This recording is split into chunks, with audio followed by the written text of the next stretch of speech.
got stuff to talk about.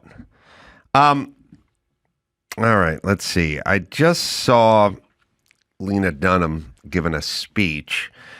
I'm really obsessed with.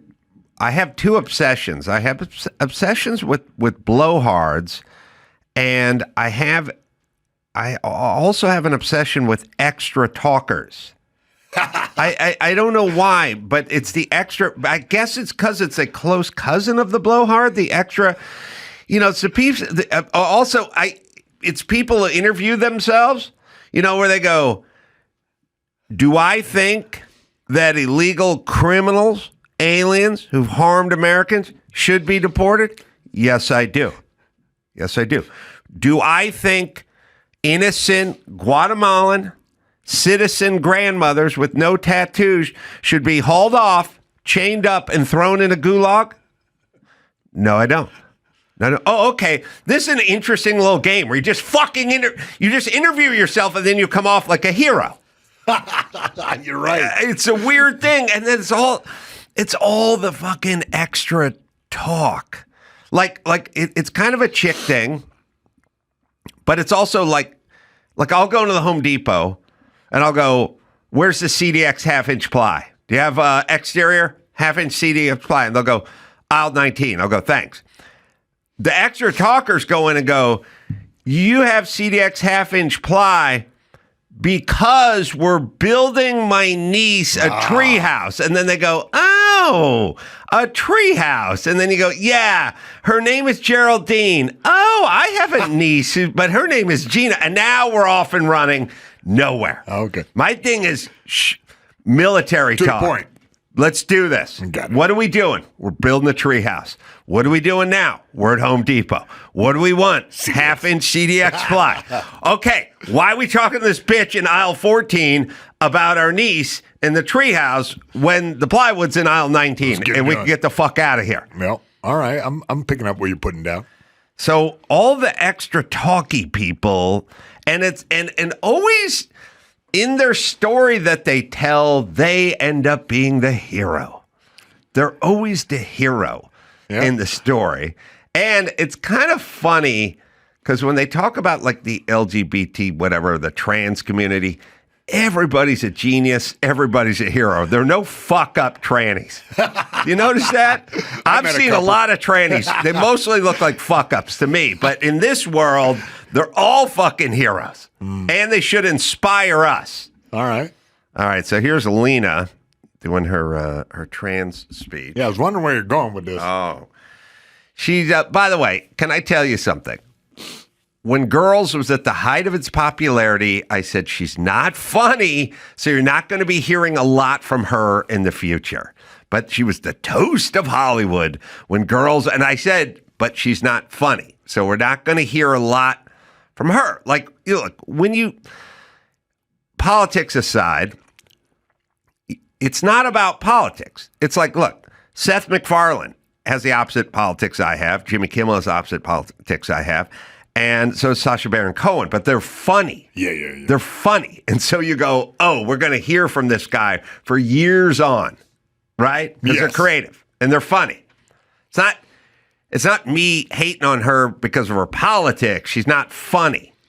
There's plenty of, Jon Stewart's funny, different politics. Bill Maher, funny. Like, they're going to keep going. She's not. So this is her tight five right here? Let's see. Echo chamber right there. Yeah, I could see why that exists. I was starting to squirt milk out my tits right now. Don't they always do? They always shoot for the moon. They go too high. They go, trans people are the bravest, smartest, wisest people in the world, and they are transforming our world into a utopia. And then we all go, oh, cut this shit. Jesus Christ. What they should do is they go, trans people aren't nearly as annoying as you might think. Some of them are okay. Just fucking live with it, would you? I listened to that. She said the wisest, funniest, and most embodied. Most embodied. People she knows. I had to look up the definition of embodied. Do you know what it means? It's possessing or existing in bodily form. Yeah. But they're the most. Yeah. Yeah. I'd say everyone over 6'7" is the most embodied. But But by the way, it's just all just extra nonsense word salad talk. That's all it is. That's where we're at today. All right. Number 2, I came across one of my favorite best of cuts in the PSA department. Now, what is my obsession with worthless PSAs and worthless information? Well, my obsession with it is the same one I have with the extra talk, which is we could have been telling people things that they might need to know or would be good to know.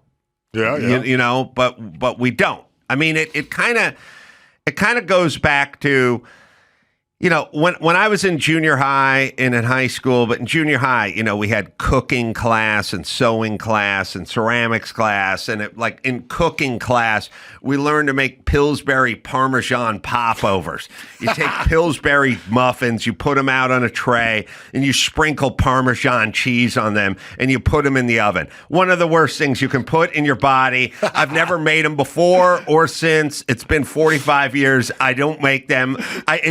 I spent a goddamn semester having my head full of information that's totally unuseful and has no application in the real world. Yeah. Listen, if in fact you'd like to cook as an adult, you may learn to cook, or you may choose not to cook. Jimmy was not a foodie when I met him, but has become a foodie because it's a passion of his. I have not. He chose this. I did not. He trained himself, and now he's quite the chef. But that's for him to explore. Yes. The Pillsbury popovers are neither here nor there. But we could have learned something about taxation and how to fill out tax forms and balance checkbooks and compounded interest, things of that nature, things that would, how to secure a credit card, insurance, and interest on credit cards, and things that would prove to be important later on in life. But if everybody knows it, then the game's too easy. Like, yeah. You know what I'm saying? Yeah, I know. Last thing you want to do is turn out citizens who know things. That's right. Yeah. Right. So my problem with all these PSAs is the same with the click it or ticket on the freeway signs. It's a waste of time. You're not affecting any change. Everyone already knows this. Their cars told them to do it. One of the ones I used to rail against, because Loveline was a syndicated radio show, and we would sit in the booth during commercial breaks, and the feed that we got was the PSA feed. We didn't get the feed to the local stations we were on because there was 150 of them. So I wouldn't hear the local RV thing. They would feed PSAs. And I guess if you didn't have any commercials sold in your region, the PSA would play. And the ad council would play one after the next of worthless PSA. Now, what I'm saying is just like the freeway sign, where you have literally millions of eyeballs passing under it on a weekly basis, hundreds and tens of thousands of people every day on LA freeways just going underneath these signs. What a waste of real estate. You could put stuff up there that would be usable. And Loveline was on 150 markets, very successful, number one almost everywhere. So you have this large audience, and you could be telling them something they could use. But instead, we had the ad council, which is just a perfect money laundering grift of the government gives them money. They make commercials. Nobody gives a fuck about. There's no accountability, and nobody cares. And I've tried to interview them 10 times, and they will not talk to anybody, because why should they? Yeah. They just keep getting grants and money from the thing. They do innocuous spots that don't change anyone's life and have no effect on anybody. And this is the one that drove me the most nuts, and I'll tell you why. But stay on the button, Dawson. What a tough thing your body is. It's built to withstand bending, pinching, ouch, tattooing, swimming. Hold on. Tell that to Barack Obama's chef. Do you know how many fucking people drown every year? Your body's not made to withstand swimming. You can swim, but there are a lot of fucking drowning deaths every year. It's true. Barack Obama, chef. Oh, yeah? His body was not designed to go swimming. So he's dead. So he's swimming with the fishes. I'm saying, don't give examples of stuff where literally thousands of people die every year engaging in the thing you say our body's designed to. But you're going to hear later what it's not designed for, but we'll keep it going. Go ahead, Dawson. What a tough thing your body is. It's built to withstand bending, pinching, tattooing, swimming, bumping, tickling, shaving, loud noises, childbirth. All right, hold on. How many people die every year in childbirth? Oh, yeah. Lots and lots of people die giving birth. So you've already given two examples where a lot of people die. Now, nationally, it's still a lot. Worldwide, it's into the millions of people, into the drowning and the childbirth every year. But those are your examples. But wait till you hear what we're not designed for. Well, also, your body is not designed for sustained loud noises. You will go deaf. You will go deaf, but I'll give him a pass. Some leeway. Go ahead. Give him a leeway. Shaving, loud noises, childbirth, football. People are destroyed playing football. All right, hold on. Okay. People die playing football every year. A couple of high schooler guys die, but people are horribly injured playing. Your body's not designed for football. So you got football, you got swimming, you got childbirth, but you got bad cooking. There's definitely people die of E. coli and whatever food poisoning, whatever they got. Yep. Worldwide, it's into the thousands, millions. The one that was good is rollerblading, which is, yeah, you can rollerblade, but not the way they portray it. That's you going into an intersection and cars slamming their brakes on. Go ahead. Rollerblading, marathons, even company meetings. All right, now here's the scourge. Here's what you're not designed for. Here we go. But there's something the human body isn't built to withstand. Unexpected turbulence. Happily, though, planes are built to withstand that really well. Okay, all right. Nobody dies from turbulence. Nobody dies. All right, everyone, quick thought experiment. Close your eyes. Mm-hmm. Think about the luminaries, the dignitaries, the politicians, the celebrities, friends, family, neighbors, possibly transitioning second cousins. Mm-hmm. Can anyone summon the name? Not that they know personally, just, well, you know how Gerald Ford died, right? Turbulence. Is there a case? Is there a documented case of somebody dying of turbulence? Is somebody you know? Somebody you've heard of? Two of the guys from the band Menudo, they hit some rough air and they're not with us anymore. Okay, so you did a PSA where you picked a whole bunch of shit where people do die and then used it as an example for things where people never die. What about them guys that sung Sweet Home Alabama?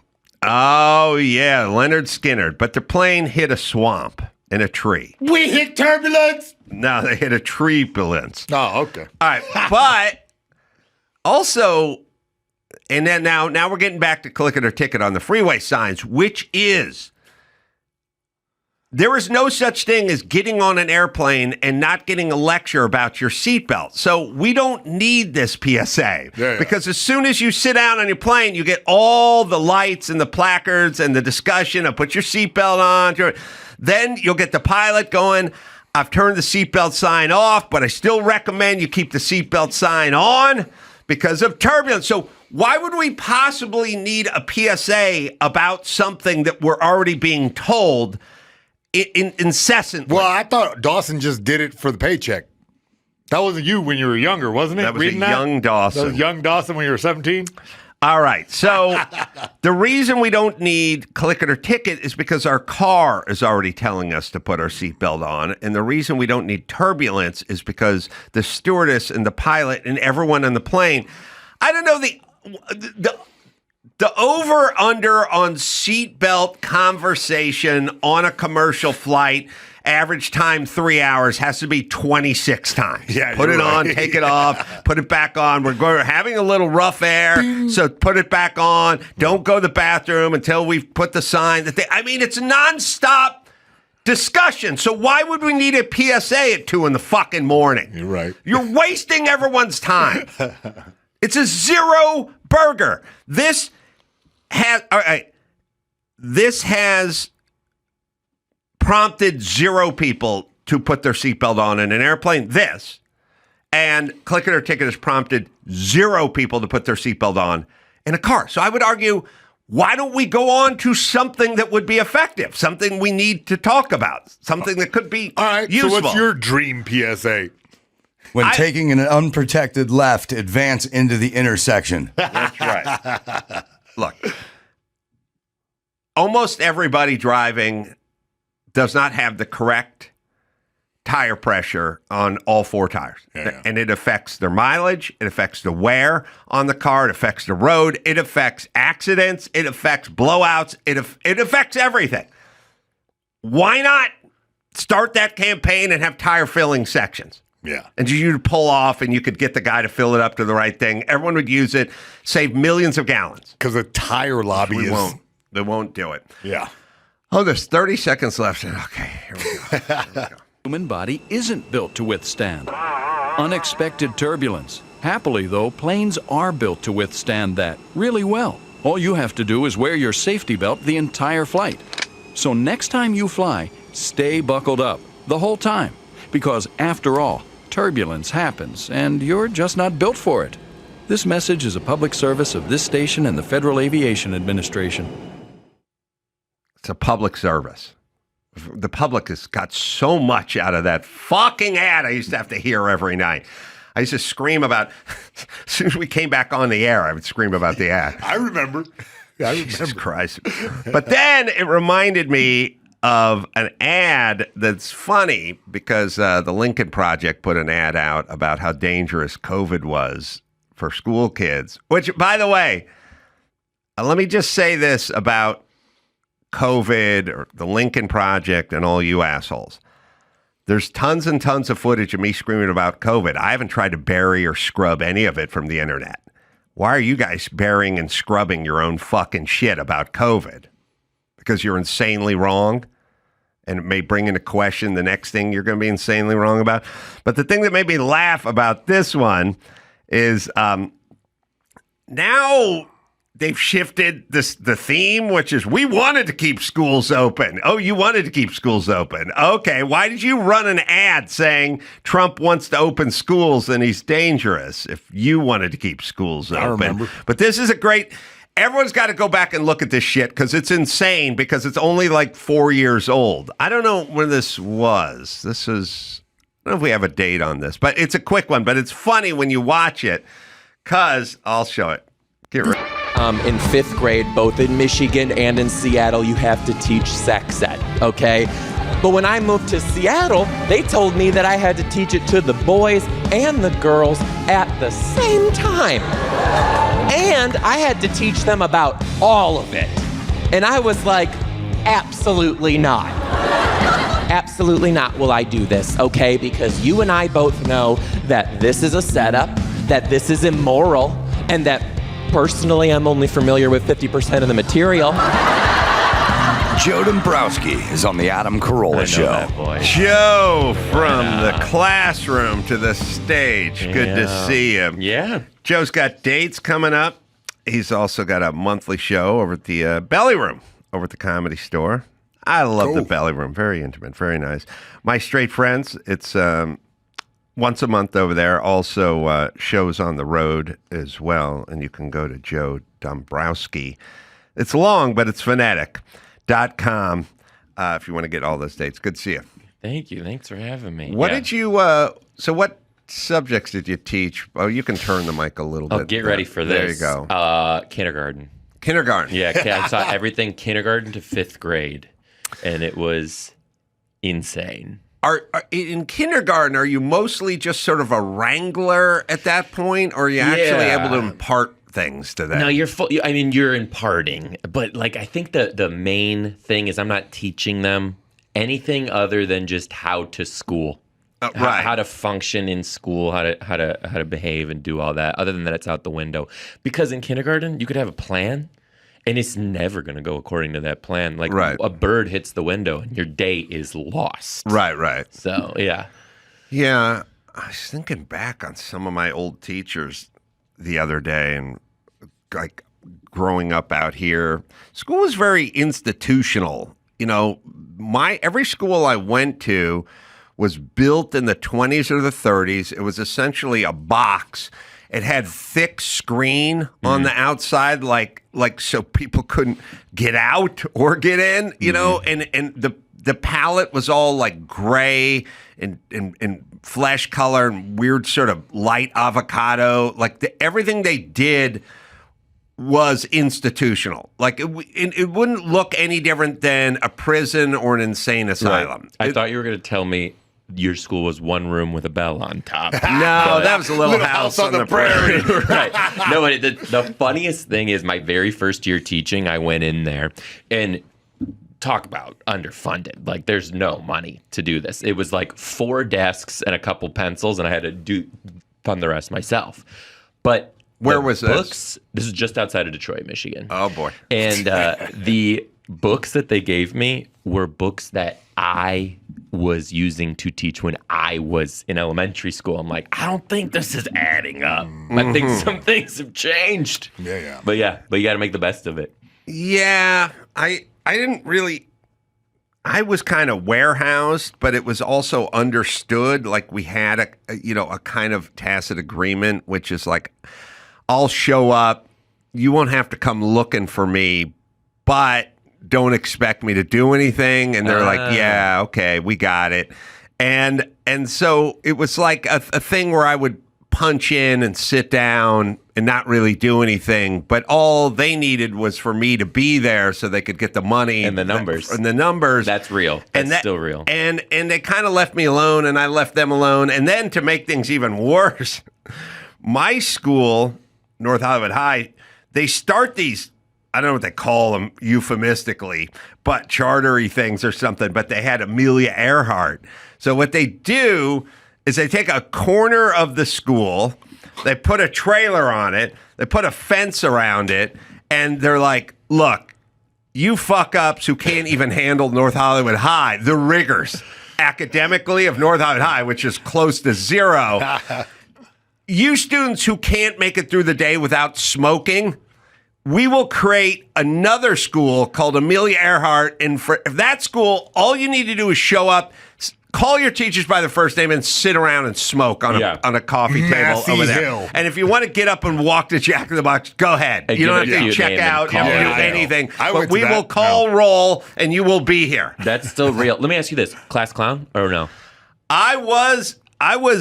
Yes, I was class clown. You too? Yes. Okay. Him, yes. Yeah. Were you class clown? Oh, hell yeah. Oh, you and were? I was just bring the ruckus, getting a brawl all the time, just whatever. Yeah. Just having funsies. Were you? Well, you did stand up when you were like in the 3rd grade, right? I've been third grade for my 3rd grade talent show, and the craziest part about it is my elementary teachers will sometimes pop into my shows now. No one's surprised. Really? Nobody's surprised or shocked. I didn't have the guts to do formal stand-up at that age. Well, all my jokes were stolen from a magician. Oh, really? Yeah. I had a magician at my first communion after party because we're Polish, so you need to keep drinking after drinking. Yeah. And I remember all of his jokes were making me laugh, and I just remembered them all verbatim. Really? He remembered every single one of them. I made my mom bring out my suit for my first communion so I could wear it on stage. Because this is the 90s, too. Like, stand-up was still, like, super, super formal. Yeah. And I went up there in my suit and stole all this magician's work and little baby Joe Rogan jumped out of the crowd and yelled at you? Yeah, for sure. For sure. Yeah. And it worked. And then we grappled. Yep, it worked. Did you win the talent show? So there wasn't winning. Oh, there's just everyone was out there. But if we're going to be real, I don't know. Was I the best one? Yeah. Cool. Yeah. Yeah, I mean, just seeing a really young person do stand-up is sort of fun and novel in and of itself. It was sick, though, too. Like, I grew up in a stand-up family, so I was exposed to a lot. I remember singing the Man Show intro song with my friends, like, in school. Wow. I remember writing the Man Show intro Oh, really? song. Yeah. Yeah. I was sitting at a desk, and Jimmy was, like, sitting at that desk, and we just started writing it. Yeah. Yeah, but anyway. Lots of stand-up. I was exposed to it, and I'll never forget watching very specific people do very specific things and being like, I can do that. Like, Ellen DeGeneres has this very specific joke where she's using her claw to go up and grab toilet paper that was stuck in the thing. And I was like, I can see what she's doing, but there's nothing there. And everybody's laughing at this. And I do that in school. So, like, can somebody pay me for this? So you grew up, you say, in a stand-up family, but what's that mean? Oh, we were just consuming it all the time. Everyone in your family? I'm the only comedian, yes, but we were watching lots and lots. Because, like, if I said I grew up in a logging family, and you said, what's that mean? I said, we watched a lot of loggers. You'd be confused. You'd think I was loggers. Consumption family. Lots of stand-up consumption. Well, that's, let's philosophically break that down. Yeah. It's good because it means that you have a mutual interest, and your dad has a love and your mom has a passion or whatever, and it's like expressed and exposed to you.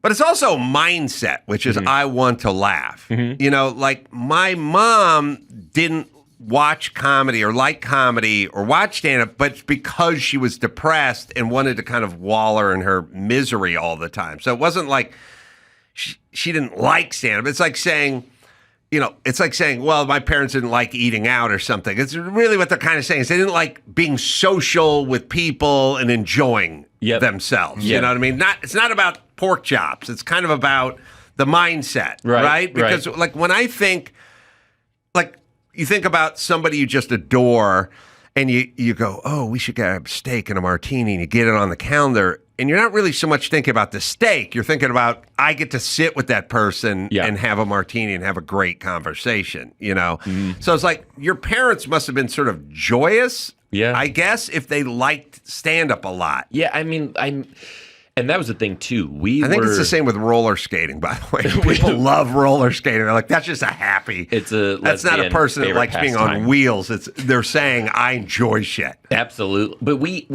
they loved it, and I was in such a social family too. Like we were hosting a lot. Like my parents, the full bar. People were always at our house hanging out. And then on the weekdays, we're watching Roseanne. We're watching Home Improvement. Like we're just consuming a lot of comedians, and still in this very like happy environment. So when I wanted to do it at first, they were not okay with it. They weren't. Because they didn't want this like struggling artist narrative, right? Which is actually how I went into teaching, because I wanted to find something else that I really like and pursue a degree in that, as they wanted me to have that first. But I was always doing stand-up on the side because teachers are, poor people. So I needed to put gas in my car for real. So I'm doing $20 spots, $50 spots, just to be able to do that. And then eventually it blew up to the point where I could, live the dream and actually leave and do it. And then they were like, go for it. And now they're my biggest fans. Man, I really love your family. They're cool. They're cool. And what did they do? My mom is a nurse, and my dad is a retired civil engineer for an Air Force base. And now he is the church maintenance man. Is a civil engineer for an Air Force base mean he's in the Air Force? No, he was actually in the Navy. And also, I think the term engineer in that title was generous. I think he's a sanitation engineer. Bob, someone shit up the toilet real big. Go over there. Right. He's gonna get your plunger, engineer. Yeah. Engineer that shit out of the main drain, would you? I never saw blueprints laying around the house or anything like that. So I think that tells you what you need to know. So your dad was just like a blue-collar dude. They both were, yeah. And you're, in a weird way. I mean, I guess they don't count. You don't think of nurse as a blue collar job, but it really is real boots on the ground kind of job. Like, for sure. I could not do that job at all. But traditionally, pretty good pay. And my mom was a hustler too, and she worked her way up from like the floor, like being a receptionist to nurse to moving up to the point where she ended up working HR for the hospital, and then did this cool thing called nepotism and hired me at the hospital after I graduated, which was probably the biggest mistake. Is now the dynamic between your mom and your dad, because your mom is making more loot than your dad is per month. I mean, is this the first time I'm realizing that? Maybe, yeah. Oh, God. Well, look, I mean, I can't say for certain, but I will say engineer in quotes on a Air Force base, like maintenance guy. It's not buku bucks. Right. I'm thinking, we got to adjust it for inflation and stuff like that. But, your dad's making $40,000 a year and your mom's making $70,000 a year, like as a nurse. Like nurses, it's a high paying job for someone who doesn't have like an advanced degree or something. Yeah. So I'm guessing that your mom made more than your dad. And so it's almost for certain if your dad is doing the job you're describing and your mom is doing the job you're describing. But now here's the question. How did the power at the home break down? In terms of parenting or just period? Just kind of like when your mom would go, like you'd be going out to dinner. Yeah. And your dad would go, I think we get Mexican tonight. And your mom goes, I'm in the mood for Italian. Yeah, no. Where did you go? You give me what you think your answer is. Here's what I think. I think this is my podcast now. I think when it's close, you can, in terms of earning. See, I have a theory. My theory is people go, I don't think most men could handle it if their woman made a ton of money and they didn't. Yeah. And I'm like, I could handle that part of it. But the part I couldn't handle is them waving it and holding it over me, which as a man, you're not allowed to do. Yeah. As a man, you could make $5 million a year. Your wife could make $0 and then have a huge argument over where you were going to eat that night. Yeah. But I think if the woman made $5 million and the guy fucking made $0, you just eat where she wanted to eat. Yeah. And it's also, if she wanted to go to Hawaii for vacation, you wanted to go to Mexico, at a certain point she'd go, I'm buying the tickets, bitch. Yeah. So we're going to Hawaii. That didn't happen. That would happen if there's a big disparity. Right. I don't think the disparity was that big, though, because it was still very, I had a very Midwestern suburban upbringing where it was still like my dad's house. Like it was just, we're doing that where he's deciding what's for dinner, like we're eating it, we're getting up and leaving. Like it was very much that so was your the mom dynamic. Brought home the bacon and fried it up in the pan. I guess so. That's interesting. I guess so, yeah. Is she an immigrant or of that ilk? Old school Polish or something? No, that's the funniest thing too. I'm actually half Italian. She's super Italian. And let me tell you what, this woman is like she might as well be a mob wife at this point. Like she is, the number one saying of my mom is, if you fuck with me, you're dead to me. You're dead to her. Like there is not such thing as second chances in her life. Wow. And I think now, I've never dissected my parents' family dynamic this much in my adult life, but looking back at it now, I was like, I wonder what happened behind the scenes. Holy shit, that explains all the broken dishes. Her maiden name is Corleone. Yeah, no, for real. There was horse heads in a lot of our beds. So they didn't want you to do comedy because they were worried that you wouldn't be able to, you don't want to make a career of it. Which, look, it's a low percentage job. So I get parents who... I do too. Who do that. And also, there's other low percentage jobs where, your 8-year-old could go, one day I'm going to play shortstop for the Yankees, Dad. And you go, yes, you are, my boy. Yes, you are. And then you'd leave it alone because he's going to wash out in the 10th grade. Right. You don't need to intervene. Society will fucking cut him off the junior varsity team and he'll go on to something else. Right. But comedian or country singer... that shit can go on into your 60s. Yeah, and you can still be a loser because we know a lot of those people. And then still, I just was in your lobby. There was a picture of you selling out the Moore Theater. I just sold out the Moore Oh, Theater. you did? Yeah, and that's big place. Well, that is the thing too. I can sell out the Moore Theater, which is 2,000 seats in Seattle, and I'll still walk away and be like, "No one fucking knows me. This is over tomorrow." You know what I mean? And that's the life, buddy. That's the conversation I don't have with my parents. They'll be like, "Oh shit, could this be over for him tomorrow? Maybe go back to teaching." It's like, no, I think we're doing all right. I think. Wow, the Moore Theater. It's a great venue. Yeah, it's in cool venue, Seattle. cool It's venue. 2,000 seats, Yeah. and it's where Even Flow from Pearl Jam was shot. climbed on there. Yeah. And he's climbed up on the balcony and everything. And if you stand on stage, you'll see the balcony and the pipes and the whole same thing. And Yeah. it's kind of cool. It is really cool. And it was cool when I first moved to Seattle. I lived across the street from it and wasn't at that point in my career comedically yet. And then being able to play it, look outside the window and be like, I lived there and now I'm doing this.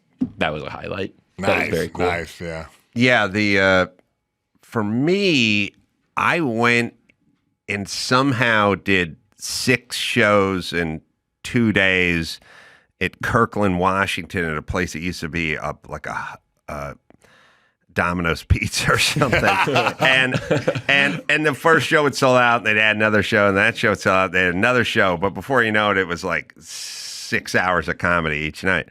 And so I remember thinking to myself, oh, look, we just sold like 1,500 or 1,800 seats, but I had to do like 6 shows. And then I announced, I said, next time we come back, we do we do 1 show for the same amount of people, but I only have to do 1 instead of 6. So that was like my MacArthur returning to the Philippines story. That's but cool. Living across from the Moore is like, the Moore's sort of nondescript from the outside. It doesn't look like much. It's kind of like on the corner, and I don't know, the neighborhood's not fantastic. It's Seattle. It's okay. Yeah. But it's not what you're picturing, like the Emerald City. No, not at all. Part of it. Not at all. But that was really interesting too, because you're right. It does not catch your eye when you go past it. And then you go in and it's just beautiful with that beautiful high ceiling and all the artwork up there. And seeing so much comedy there and then doing it was you saw wild. a lot of comedy. Oh, there. yeah. Well, that's a better and different experience, for an individual, because I'd never seen anything there. Yeah, that was, I think I saw Kathleen Madigan there the month before I did it and then knew that my show had already sold out. And I was like, yeah. I get a lot of, sometimes it's hard for me to realize where I'm at in comedy. Did you have that when you were like at sort of a breaking point? Sometimes it's hard for me to still wrap my head around. Like I'll go to the store and everyone will be like, dude, you're doing it. And I'm like, am I doing it? It's wild. It's a wild feeling. I don't know, with the internet and tweets and all the stuff we have on Facebook and all that now, it adds another dimension to it. Mm-hmm. When I was coming up, you were either on TV or you weren't on TV, and if you were on TV, you're doing okay.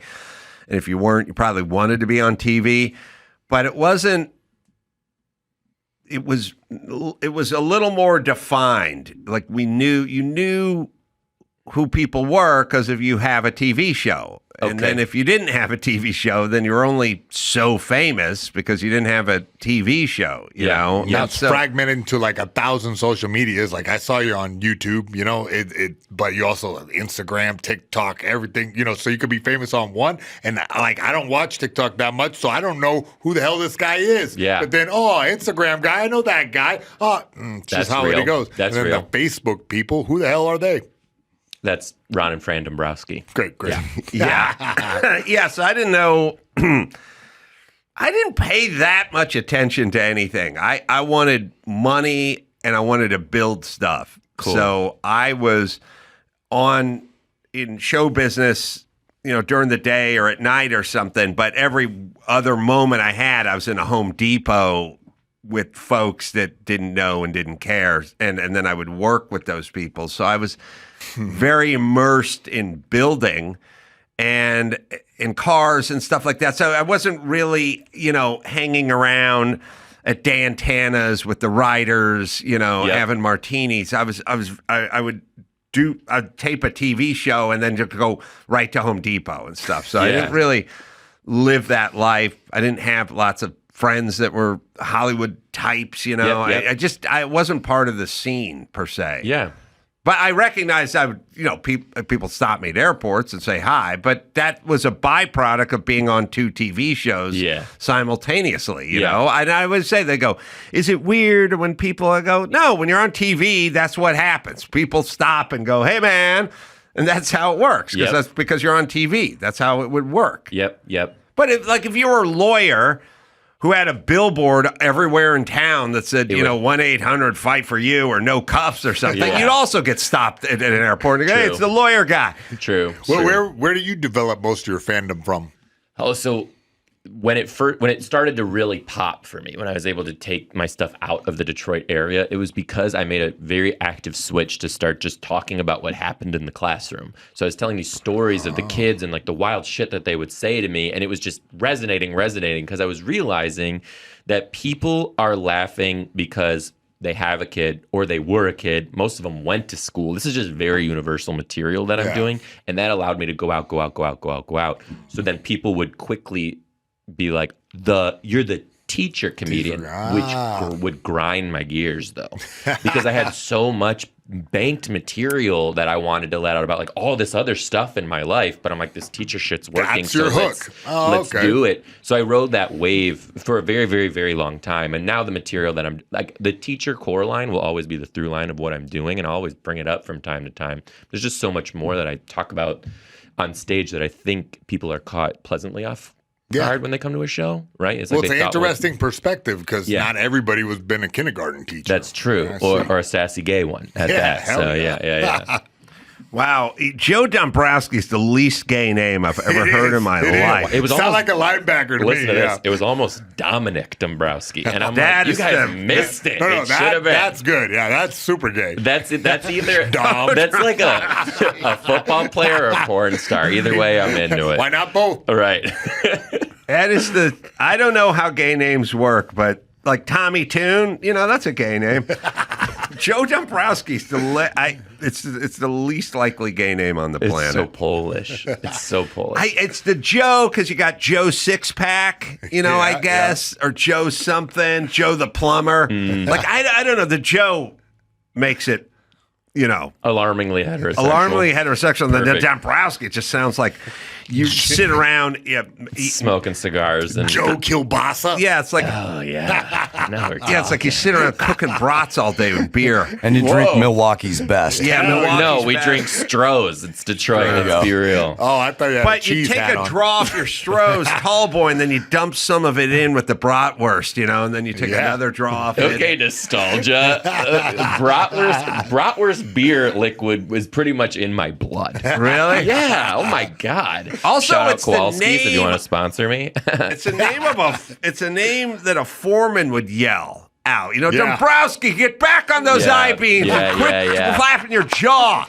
You want to hear some shit? It's the straightest name ever. Never heard this last name. Like, I never run into other Dombrowskis or anything like that. A woman came to one of my shows in New York and was like, hey, this was great, but I thought you were Kevin Dombrowski. I'm like, who the fuck's Kevin? Yeah. Kevin Dombrowski. I look up Kevin Dombrowski. He's like all over at the Cellar, like doing all this shit. And we start chit-chatting, talking to each other. We become friends. I'm like, you want to like go on the road together, do this Dombrowski shit? Yeah. He's like, yes, so now he'll open for me every once in a while. We tell people we're cousins, like do the whole thing. Never met another Dombrowski till that. Sick. Kevin Dombrowski. Great guy, hilarious comic. Hey, the Sklar brothers are doing pretty good. They're pretty funny. I think they're the real deal, though. I Jury's don't know. out. Jury's out. Give him a couple shots. Yeah, we need a and talk to 23 of these me. guys. All right, you got some news do. there, Mayhem? I And have Joe some will news. hang out and we'll crack wise as we hear it. No, take a break, or we're coming right into it? I think we're going right All right, into we're coming in hot. Hey, HBO's John Oliver faces a lawsuit from a health insurance executive over a Medicaid monologue. I think we have it right here, the part in question. I've never met John Oliver. No, me neither. He's funny. He's interesting. I think a little English accent gives you a little bit of gravitas. Right. Doesn't it, though? You get away with the... Yeah. Look, there's a reason why every sci-fi movie in outer space 1,000 years from now, they have a little bit of an English accent. What they're saying is we're a little bit smarter. Yeah. You know, they don't sound like Cardi B. Right. Right? 10% intelligence on Yeah. that, you know. Yeah, so he's alleging that they did take it out of context and that there's false accusation. This is the designed to spark nursing. It's not outrage. false. Yeah. And listen, the part of the nursing that I could not deal with was the cleanup part. Now, I'm not saying your mom had to do that, but at some phase along the way, there is some cleaning up to do. It's not the nursing. It's being straight. Like, you guys don't know how to clean your ass. Like, it's just, he said that, and I'm like, this is a straight person who doesn't know how to clean their ass and doesn't care. Well, it's not imperative that we clean our ass, where if you're gay, it's a big why. part of your life. And this is why. To any gay guys who are listening to this podcast, all 2 of you, do not hook up with straight men, because you're going to go back there and you're going to be met with somebody who probably was in that trial. Well, let me say this. What is protocol for ass cleaning? Why don't we flip this? Tell me how you clean your ass. I'll tell you what I like to do. Oh, shit. I'm not a big moist towelette guy. I did many years ago, Jimmy Kimmel got burned badly, spiritually and physically, because there were those Clorox wipes, that were like on the toilet or whatever. But look, you put them in that weird pouch with the snap cap that no one does. It's white. It's got white and blue. You know, it looks pretty good. You can reach it from the toilet. You're reading you're looking at your phone. He just reached for the Clorox, man, and fucking heard him screaming coming out of the bathroom. Oh, my God. You might as well smoke a new part through your asshole. That's insane. So is he cleaning up for sex, though? Jimmy, always ready. Always ready. What I like, if I can time it, I like to time the shower with the shit. I like to get up in the morning, have my cup of coffee, do my business. Every morning I do a freezing cold shower. I just cold water shower, run. I don't have my cold tub. I don't have a swimming pool. I've been displaced from Malibu, so I do the cold valley shower.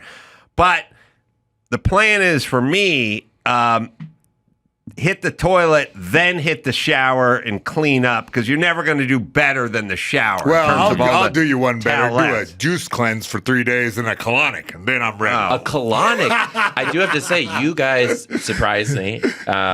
Congratulations. And I think, Well, hold on. I'm not prepping for anal rape. well, you did. You are, regardless, moving higher on the Kinsey scale the more you talk. Okay. So this is fantastic. And a colonic. Look at you, I girl. just know the strategy. I know what you What are you guys doing? are up to over there, West Hollywood. I know what you do after you go to the comedy store. Oh, look at that. You dragged me out to Glendale.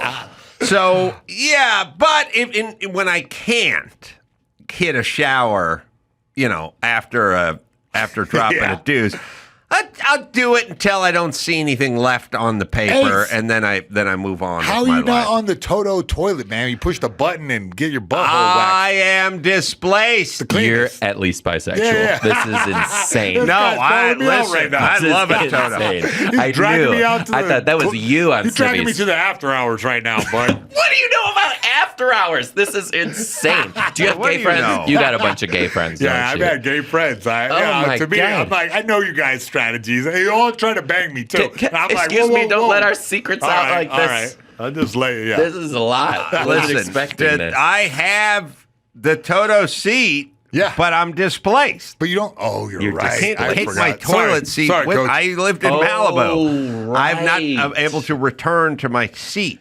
You now. could have went and grabbed it when you were there. I would have grabbed it. This is a nice piece So, of equipment. Well, That's wild. Hold on. It requires a water source and a power source. You're right. And when you look at houses built in the 80s, look by the toilet. There's no fucking outlet You're right. underneath the toilet. You have to punch a hole, pull a wire. You got to heat up that thing. I mean, get it. When I say heat it up, I mean electrically get power to it. You know what I mean? There's no old houses that have outlets by the toilet. Who's vacuuming by running an toilet? extension cord all through the I house. just want you two to know, I don't even have one of these. You don't. It's a game changer. It is. I mean, It really is game the level changer. of It's like a jealousy. shower. It's like a shower that you just stroll right out after. Nothing happened. I'm so surprised that I can't wait to see you guys at Pride. I went, the first time I ever came upon that was at the Riga Royal Hotel in like 2000 in New York City. I sat down on that toilet in my room. I was like, what is this? A picture of a seal with a ball on his nose and water splashing? I had the same experience in Japan. What is going on around here? Yeah. I called Jimmy in his room. I was like, hey, man, do you have one of these? I go, yeah. I go, I don't. What goes on here? So all right, I'm going to start. I hope one of these buttons isn't an ejector seat. I'm going to start pushing buttons. I start pushing buttons, hitting the ass. So Jimmy then bought me a toilet. He bought me a Toto toilet. Boy, it really sounds gay with Jimmy, but he bought me a Toto toilet seat. They're on the phone together pushing Oh the my button. God, this is how addiction 1, starts. 2, This is 3. beautiful. Listen, without getting too intimate in the gay world, Please do. Too late. I come from a lot of theater and sketch comedy in LA, so I knew my fair share of Theater? of bros. I did Acme and Groundlings and stuff like that. We did a lot of improv and sketch. But I mean, if you think about it, sketch is kind of theater because you hand out scripts, everyone memorizes it, puts a costume on, do a character. And I was surprised that a lot of gay dudes aren't into backdoor stuff. Like I knew gay dudes that's like, I just blow dudes or I get blown. Like that's how we roll. I don't do other stuff, or they pick a lane or they have a lane. Does that make any sense at all? Or maybe that's just my buddy Mark from the Acme Theater. Or maybe he just wanted a blowjob. Maybe he wanted me to jump into the deep end. I don't know what the fuck who gay guys you're hanging out with, but this is 2025, baby. Yeah. This is not that. All the gay guys you know are into everything. I can't even Everything's look on the at menu. you, ma'am. This is a lot. It's all on the table. It's all on the table. Bottom. Can I? Yeah. Oh, Go ahead. God. I'm going to get roasted. Well, he's going to educate us Do today. y'all know what sniffies is? No. Wait, Do y'all know what poppers? sniffies is? Amyl nitrate. You're gay. Yeah, I'm gay. You are a homosexual. Listen, I know that you guys are into all kinds You of dirt guys! bags. I don't Well, I walk know in here that wearing a construction the- hat appropriating your culture, ma'am. So I don't think we're going to start this game like that. I will pull out a Ouija board. We'll call Harvey Milk to the table. Said too much. Harvey. At least get Sean Penn in there. Yeah. They were called poppers, not sniffies, to be Yes. fair to Oh the my straight God! man. Okay, now Just you've redeemed reinventing yourself. old You're stuff. back. You're back Yeah. to being straight. No, okay. So do you know what poppers are? Amyl nitrate. Amyl nitrate. Do you know what it's for? Yeah. Well, you right when you come, you pop it, or what do you do? I don't know how it goes. Honestly, the way we're building bridges together right now You are. is truly exceptional. I cannot wait for you to be the Grand Are Marshal they of still WeHo Pride. Are they still popular? Yeah. Oh, They've come back. they're popular, but the current administration is taking them away and shutting down the poppers factory. Okay, let me figure out the poppers for a second. So they've come back like gin has. No, they've always been there. You just didn't know about it. They've been going straight through. Yeah. Always pop. Because things like rye whiskey. Rye whiskey, when I was in the 80s, nobody asked for rye whiskey or an old fashioned or something. It was all gone. And then at some point, rye whiskey got popular again, and old fashions came back, and gin came back. So there's an ebb and a flow with stuff. Now, they have nitrous oxide. And nitrous oxide, you could steal a big tank from the hospitals. Some of my friends did back in the day. Or you could get the cartridges. The cartridges are propellant for like working on industrial size whipped cream containers and stuff, but you can do whippets. Right. Off of, So there's a kind of above board legal version of nitrous that you can get. But amyl poppers, what is the application? Because it's not used in catering. It's in catering? I'm saying these cartridges are used for catering. Right. So what the hell is amyl nitrate for? So, I don't know. I'm not Mr. Poppers, okay? Mary Poppers, Well, listen, if you will. you're him here. But it's amyl nitrates, whatever the hell that means, and you sniff it, and it allows your muscles to relax. Connect the dots. Here's the thing, though. pretty sure it's safe to say it's not good for your brain. All right, let's get some CAT scans going over here, gay boys. And so now like the FDA is like, this shit's gonna stop. And Would you be able to buy them on the internet in the past? God damn, I don't know. The biggest supplier has just recently had to be shut down, and that was all internet based. What were they claiming the use was? Yeah, I know. What do you mean? Oh, I think like nail polish remover. Oh, I see. Yeah. Yeah. It's like I said, when I was a kid, I'd go to the hardware store in North Hollywood or the Army surplus store when I was like 10. And at the counter, there was a box of a white old school vibrator and a drawing of a chick holding it on her shoulder. Sweet relief, you know, because you got to put something on the box. It's that. Something needs to be on the box. Yeah. It's not what anyone's doing with it, but we got a box. It's that. It's that, right? They're often packaged under the guise of room deodorizers, leather polish, nail polish remover, or VCR or videotape head cleaner. But why do you have to pop them? There's no popping. I don't know where the popping came from. Probably just from the So euphoria. now Afterwards, you could pop it in. you give that a huff right at the moment of climax. No. Before To loosen things up. Preparation. Okay. Oh, that's I better weird. get the Congressional Medal of Freedom for You're the right. education we're doing today. I thought you did it right when you're having an orgasm, but you're saying to loose.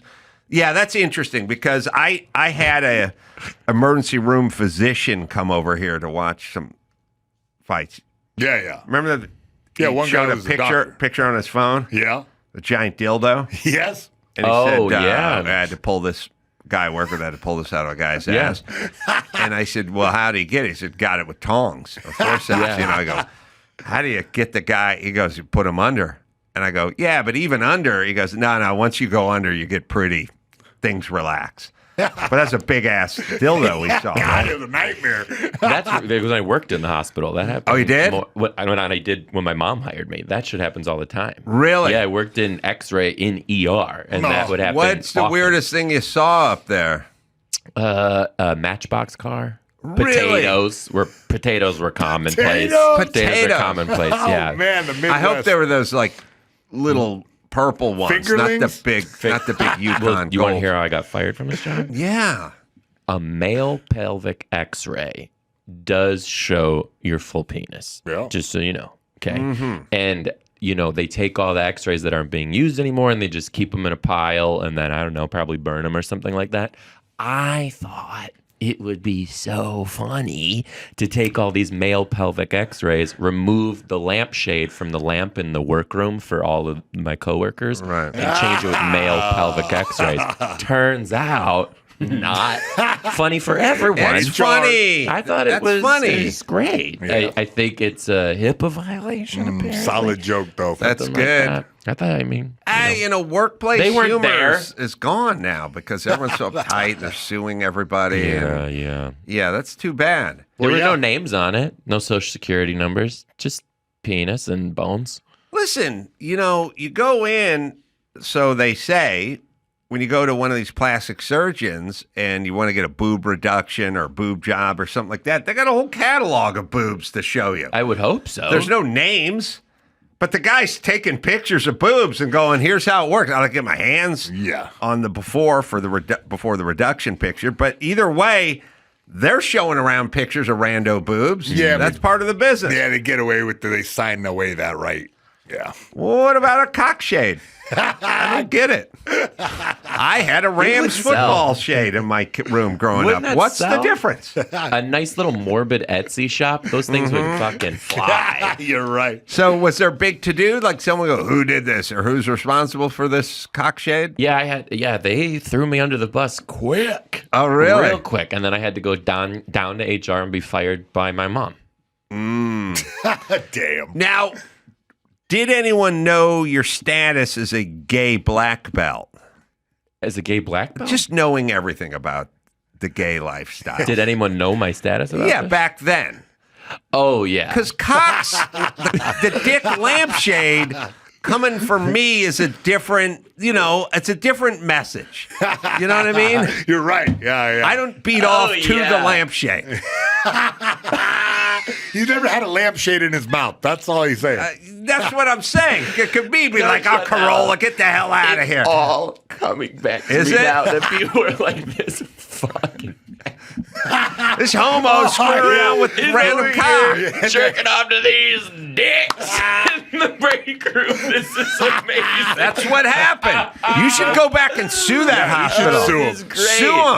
Sue him. What's the statute of limitations on this shit? I'm about to get Listen, my well, fucking I'll blow a call into Lena Dunham. She'll raise holy hell over there, fellow comedian. You're the wisest I've ever Oh, seen. this is great. I didn't realize we were coming to church. That's what happened. If you were straight, they wouldn't have fired you. Would have been an innocent joke. So true. They knew. Well, the health insurance executive is Oh, yeah, suing that guy. Oliver. Yeah, and that's that. Yeah. Val Kilmer. Oh. Sorry, Ace. The Iceman is dead. Yeah, star of Top Gun, Doors, and several classic films. All of them. Died man. Tuesday in Los Angeles. He, so. he was great. And listen, he should have got an Academy Award for Doors because He did, yeah. He should have. Yeah. Should have. He was, I mean, he turned into Jim Morrison. He sung all the stuff. He looked like the guy. He grew a beard. He got fat. He did everything. Like, he was Jim Morrison. I've said it once, I'll say it again. Portraying somebody that we all know, where we know what they look like, we know what they sound like, we know what they sing like we know what their mannerisms is, that is a much higher bar than playing, well, this guy was a cobbler from 1871 who turned out to avenge. It's like, that could be anybody, and we'd never know who that guy was. The tallest order is becoming somebody. I mean, if you think what acting really is, and the fact that he didn't get the Academy Award for that is disappointing. I don't know who did that year. That was whack. He was also in Got to find out Tombstone. what year The Doors came out and who won. I've looked it up before. Yeah. It's usually always like, you go, okay, but he should have got it. Well, he went to Juilliard when he was 17, like the youngest guy in there, and played Hamlet, early in his career. Later on, Tombstone, True Romance, Heat, which is like my favorite one. That was a badass movie. It's a damn shame. There's a that he went really too early. interesting doc on him that I watched not too long ago. And I can't remember what it's called. I don't know where it is. I don't know if it's on HBO. I don't know if it's Hulu or whatever. But there's a good doc on him and how he grew up and so on and so forth. Yeah. All right. Who won that year? That's what I'm asking. Not that The Doors was directed by Oliver Stone. Yeah. No, that I got. I'm just asking who won that year. Yeah, I should mention that, he died of throat cancer. Compliment. He was a cigarette smoker. And, he had his cancer in remission, but now the pneumonia caught him. That's how Pneumonia always gets you, but it's always something exactly. at the beginning. You're weakened by everything. Anthony Hopkins from Silence of the Lambs. That's why. It was just Best a bad year. Picture, too, I think, that year did. as well. 1990. 91, sorry. 91. Yeah, but Hopkins was playing a fictional character and doing a great job.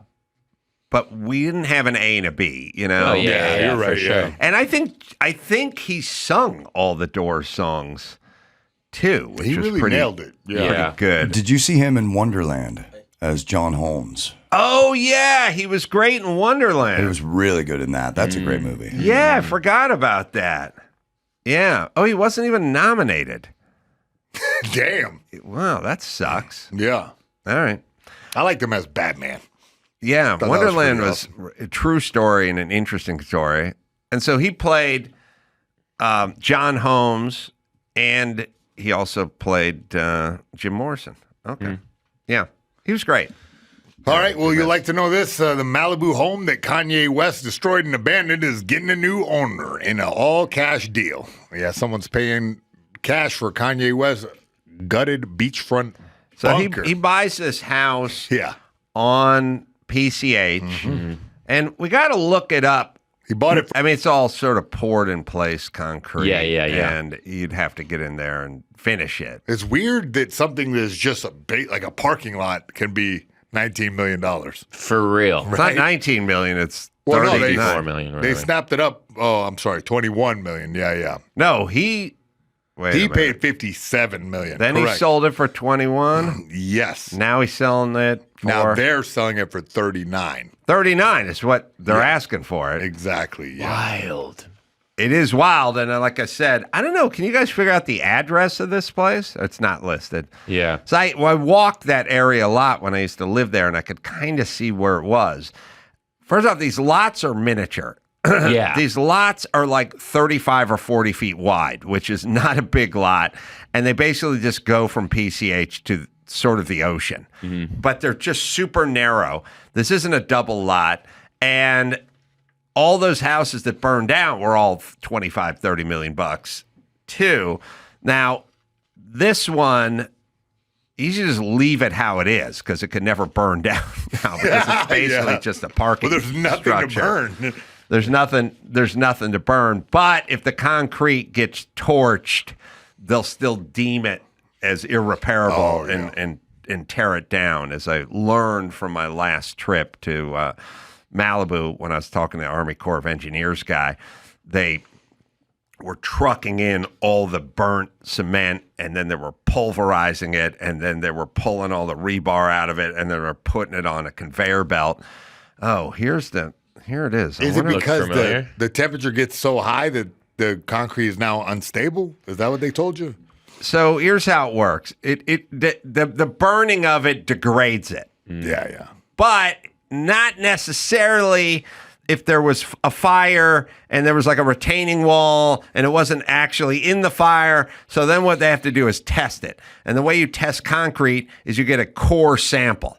You literally core a piece of it out. You take it to some lab. The lab has a crusher, and it goes, if it's good for 10,000 PSI, then it's still good. If it crushes at 7,000 PSI, then it's been compromised. So you get core samples, you take it to a lab, they test the concrete, and then we'll decide whether you can keep it or not. I mean, I'm kind of, maybe I'm an expert. I might possibly be an expert. In this room, you're an expert. I'm not a concrete testing expert, but I've been around where they go, we got to get a core sample.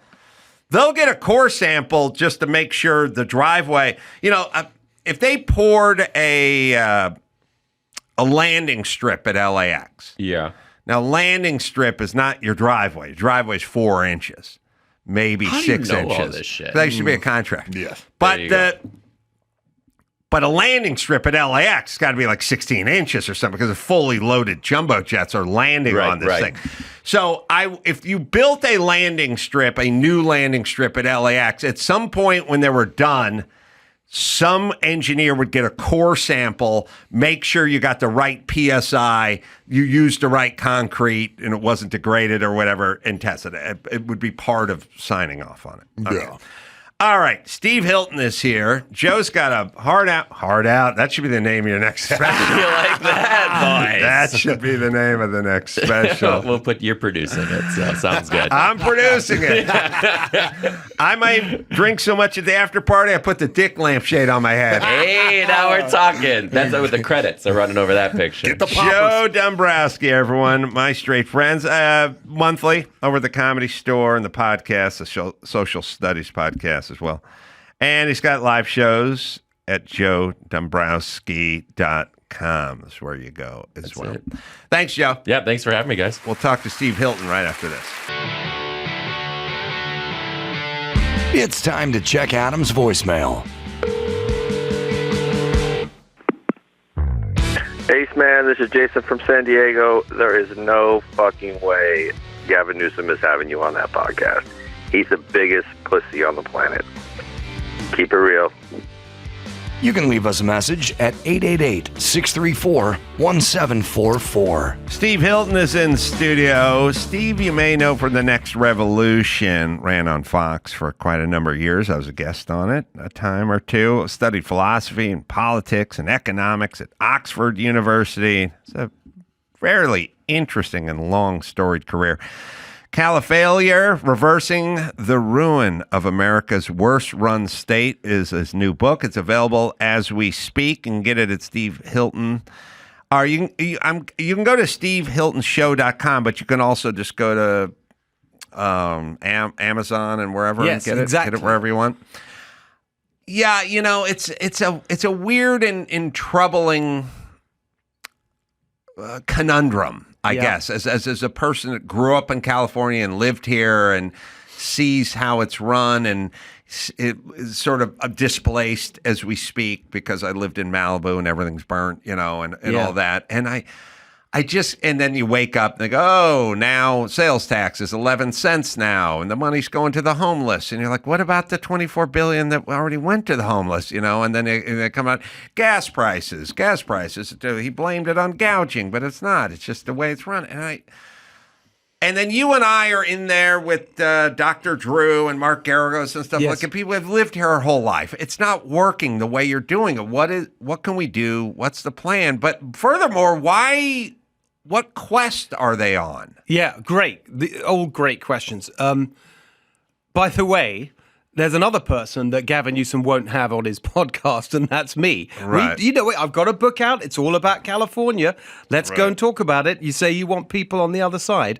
He wouldn't have me on. Maybe he didn't want to discuss whether or not he agrees with the subtitle of Califalia, Reversing the Ruin of America's Worst Run State. But it is the worst run state. I mean, you just look at the numbers. But your question just now is actually what I really tried to answer in the first part of this book, which is why.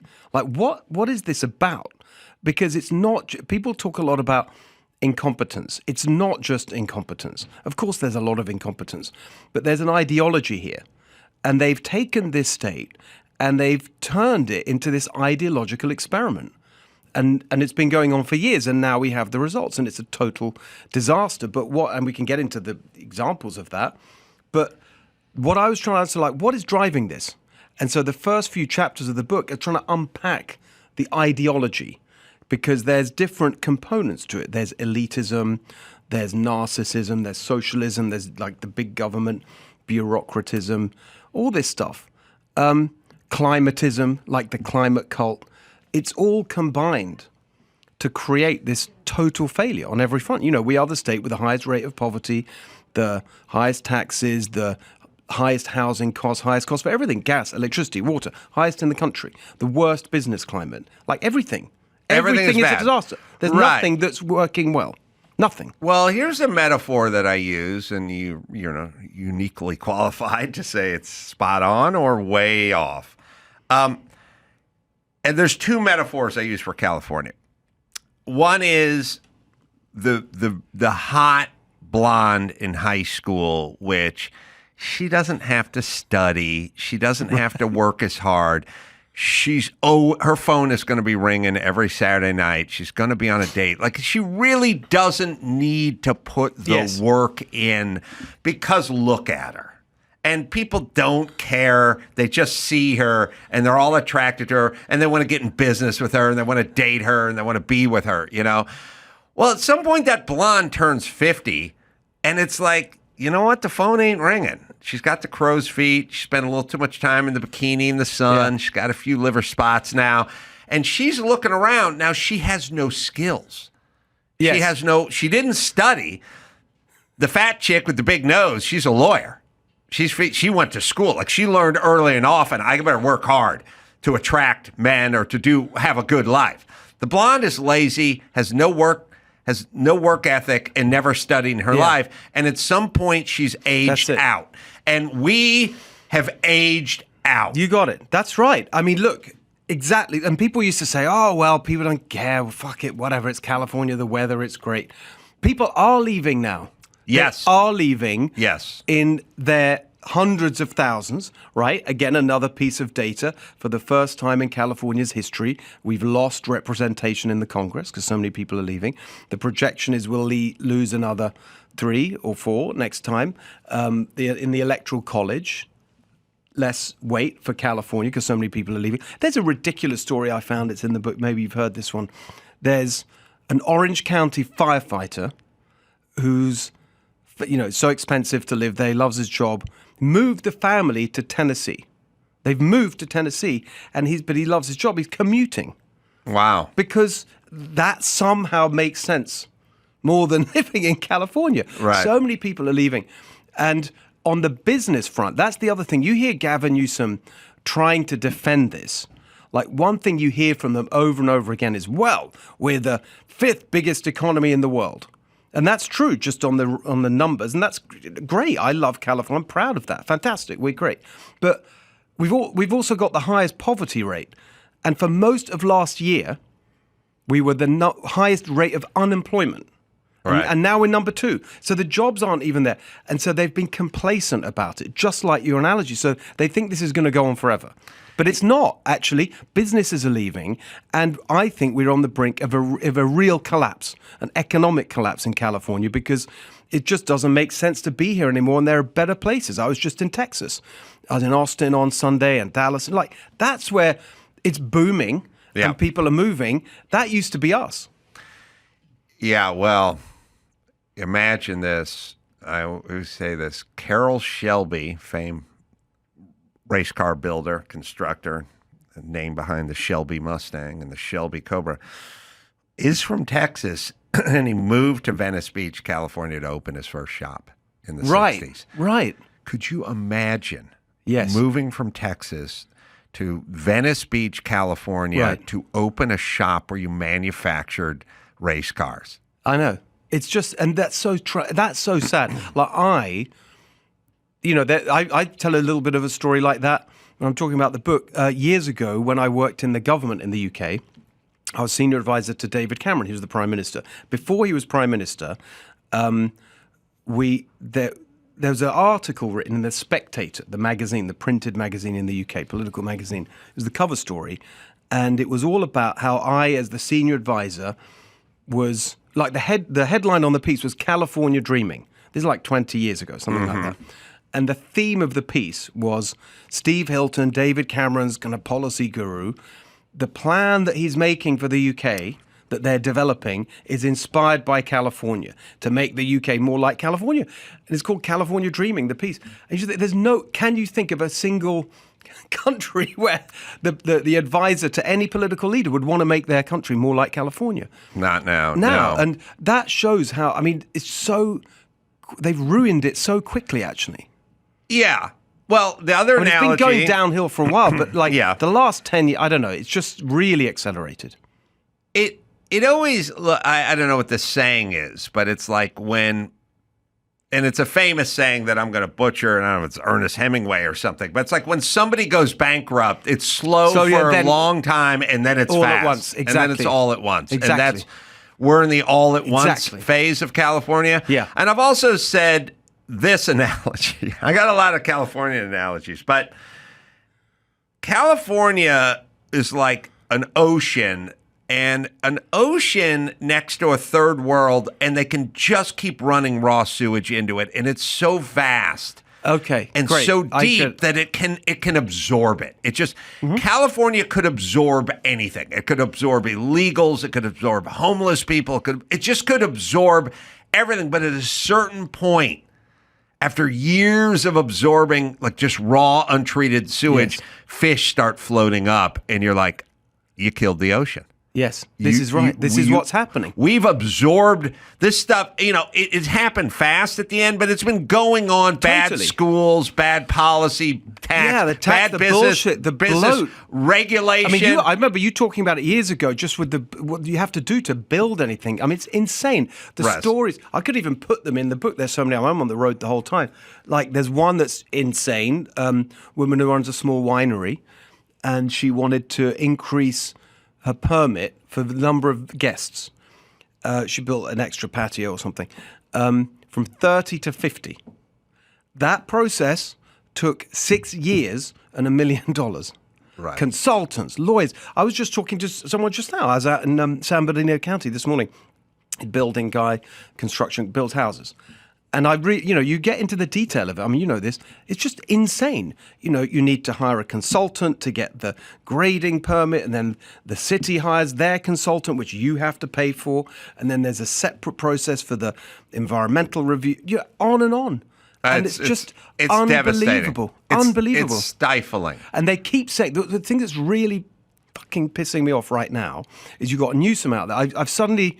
There's something about what he's doing right now that is just so enraging when he's running around criticizing what's going on as if it's nothing to do with him or them. Like he was on with like Ezra Klein. He's got this book, Abundance. People are talking about it on the left. I agree. Yes, we should have abundant everything. And we could have in California. Build the houses we need, the water infrastructure, energy infrastructure. That's what we used to do. We were the best in the world at it. And he's sitting there, Newsom, saying, yeah, very good point. Yes, we really need to do something. You've been there for 6 fucking years. No, I mean, the greatest, when Newsom at his best. Newsom has a couple of dodges and a couple of moves. It's a couple of techniques, Right. like a martial artist. Yes, He's got a couple of techniques. And one of them, my favorite, is like when he shows up at the train tracks where everyone is robbing train cars and pulling Amazon boxes and ripping them open and throwing them out. It looks like a third world dystopian, Sodom and Gomorrah hellscape. And then he jumps in and he goes, what the hell's going on around here? I know. What the hell's going on? You and your ilk are running this fucking city into the ground, you retard. That's what's going. What do you mean what's going on? You're what's going on, and the LA City Council is what's going on. So he does that move. The other move he does, which is funny, and I don't think that people really fully understand it, is someone says, businesses are fleeing, schools are underperforming, homelessness, people are unemployed, and he goes, it's disgusting. Disgusting.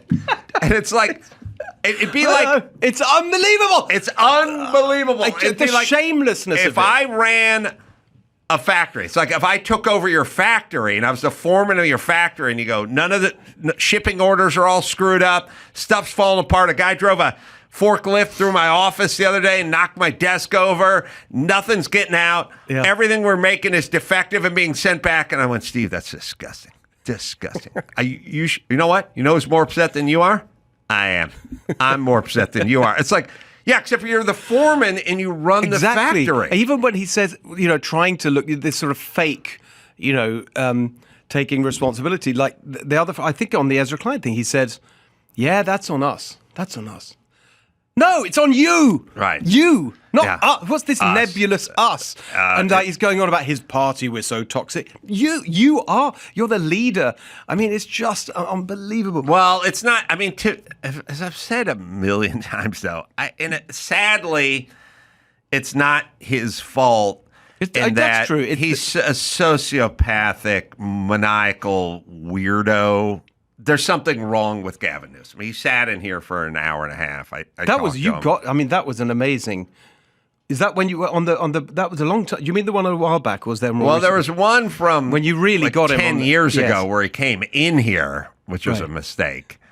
But I wasn't planning on doing anything nefarious. It wasn't a gotcha kind of thing. He made a mistake with me, which is, and I don't know why, but it drives me nuts. When people start taking the English language and contorting it, you know what I mean? They'll go, well, Hobby Lobby is denying their female employees access to health care. And I'll go, they're denying them access to health care? Yeah. No, they're not providing them with birth control pills. Right. Yeah.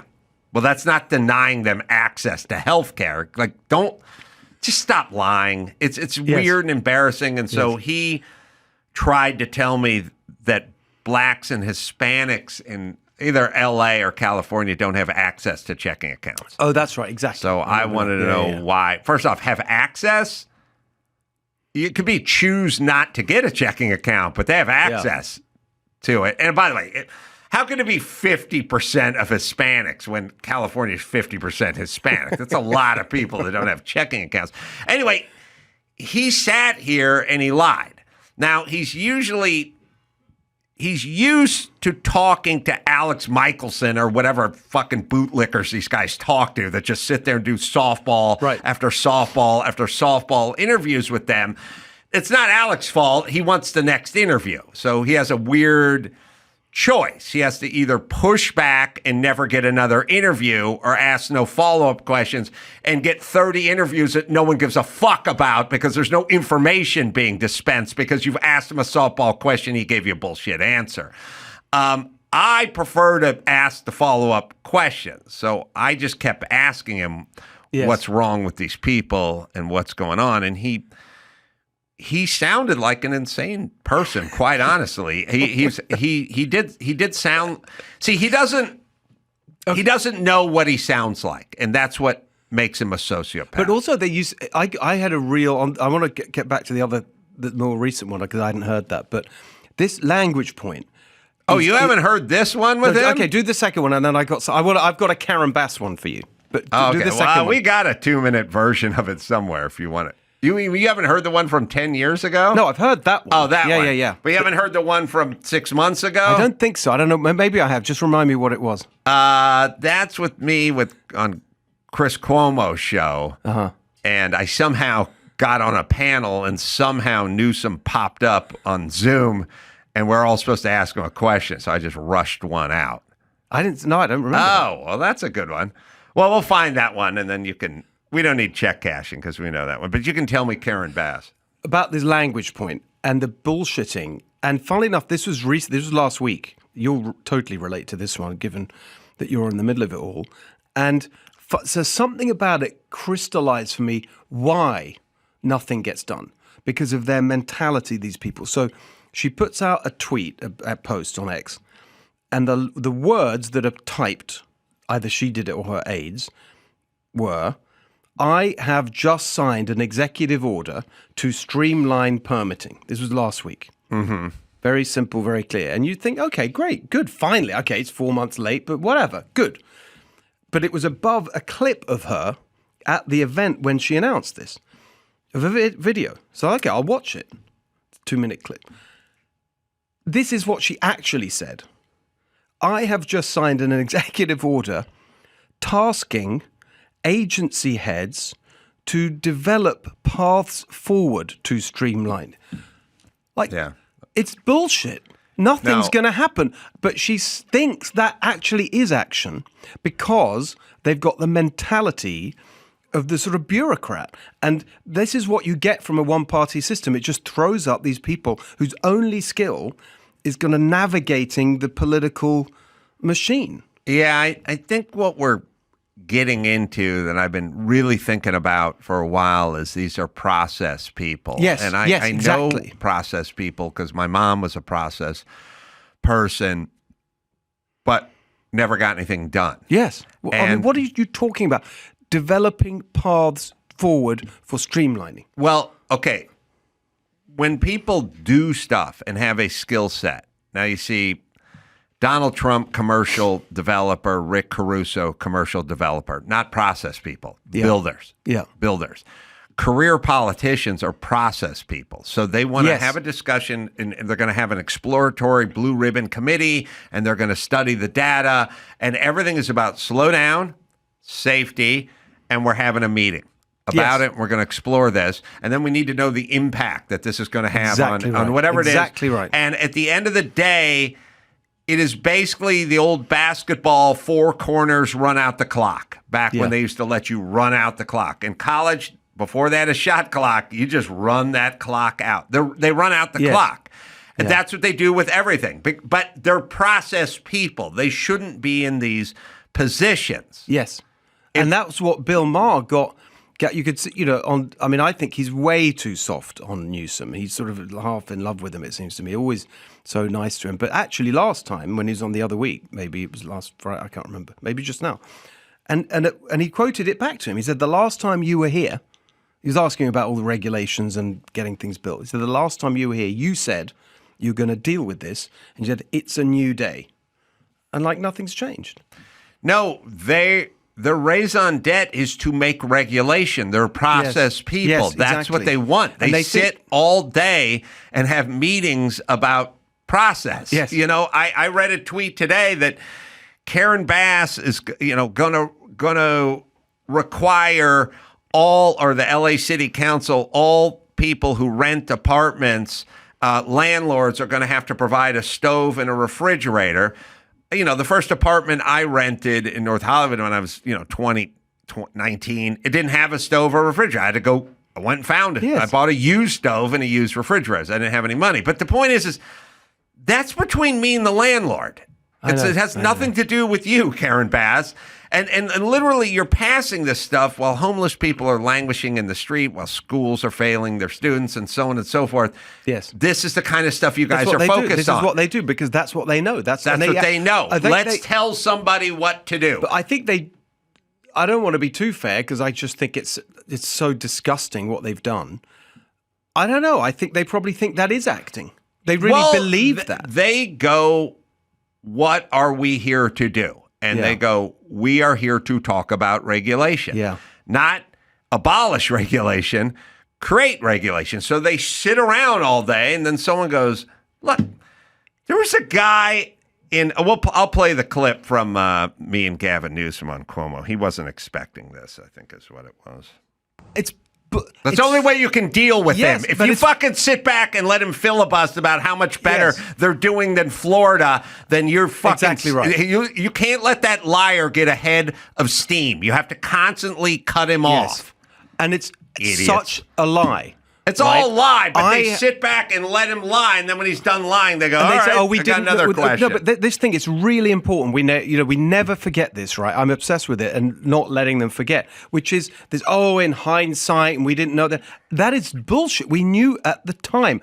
I did a show it was March 2020, right at the beginning, right? Basically a month, it was before the beginning. Before the end of the 15 days thing. Lockdown, yeah. Right? So you had the Fed saying this is ridiculous. And I had Jay Bhattacharya, who I was the first one to put him on TV. No, because I lived up there in the Bay Area near Stanford. I got to know him through that network. Mm-hmm. And we were saying all this then. Right at the beginning. Yes. It can't be transmitted outdoors. The outdoor thing is insane and wrong and anti-science. The masks don't work. Even the masks thing, right at the beginning, we knew the point about the aerosols, and so it's all bullshit. They knew at the time. They just were on this ideological, we're going to shut everything down control thing. They like fucking power. Yes, and exactly. They like being the king, and that's all it is. Shutting the beaches. Look, doing things that are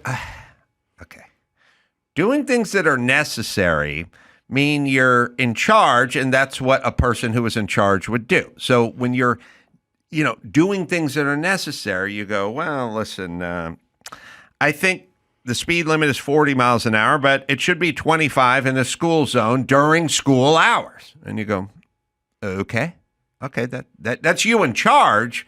But it's like, all right, that makes sense. Said kids run across the street during school hours. But if I go, all of you, when you walk your dog, if you come across a telephone pole, you have to go around it 3 times, and then you can continue. Yeah. That means I'm fucking king. That means I'm really in charge. You know what I mean? Like, I could tell anyone here, hey, the trash can's overflowing. You think you could empty the trash can? That doesn't really, I'm the boss, but that means I'm the boss. You know, that's not far, sorry to interrupt, but that thing about the walking around, that's not far off what you have. No, that's what I'm saying. If I say to an employee, get down and give me 10 push-ups right now, well, then I'm the king. Yes. I'm the king. And that's what they like. Unnecessary regulation makes them arresting people in the bay, paddleboarding alone makes you the king. I remember we were going for a hike with some friends. It was in Sonoma County. I think it's Jack London Park. I don't know if that's the name of the park. Night. There's no one there. It's outdoors. There's literally no one else there. There was some kind of park ranger guy. And we came out of the trail and there's no one else there. This guy literally came up to us and said, you're walking the wrong way around the hiking trail. Wow. You're supposed to be going whatever, anti-clockwise. Are you joking now? I said, no. And for the rest of it, you have to... Yeah. Like, what? I listen, it's the worst impulse a human could have. They all showed their cards. Gavin Newsom showed his cards. Gretchen Whitmer showed her cards. All the mayors showed their cards. If you guys want to be tyrannical dictators, I don't want you in power. I totally agree. I think it's disqualifying. That's why I don't want to let it go. And the first chapter of this book is, it's elitism. But this is the example of it, because the other part of it is that they didn't care that the people being crushed by this were the, working class people, all the people, working in bars and restaurants and hotels and all the things. Yes. They just didn't give a crap about that. I agree, but Steve, the point, somebody votes for these people and somebody becomes their foot soldiers and somebody becomes the enforcement wing of their fucking retarded propaganda. And a lot of citizens need to find a mirror and figure out what the hell you're doing and what your role was and why you think this is a good idea. Yeah. And why you continuously vote for these people. Yeah. Because they don't have to be in power. No. But I do think it's changed. Look, I mean, it's changing, but you have we got to make it change. I mean, we have to beat these people. They have to be defeated. The problem with California is you can blame my mom, who's not with us anymore, but like one of the last things she said to me, she just goes, I don't know who this Larry Elder is, but I know Gavin Newsom. He's a Democrat, and I'm voting for him, And Bill Maher will sit around and complain about every single stifling policy that is foisted upon him and every single thing he hates about the Democrats, and then he will vote for Gavin Newsom or whatever the Democrat is.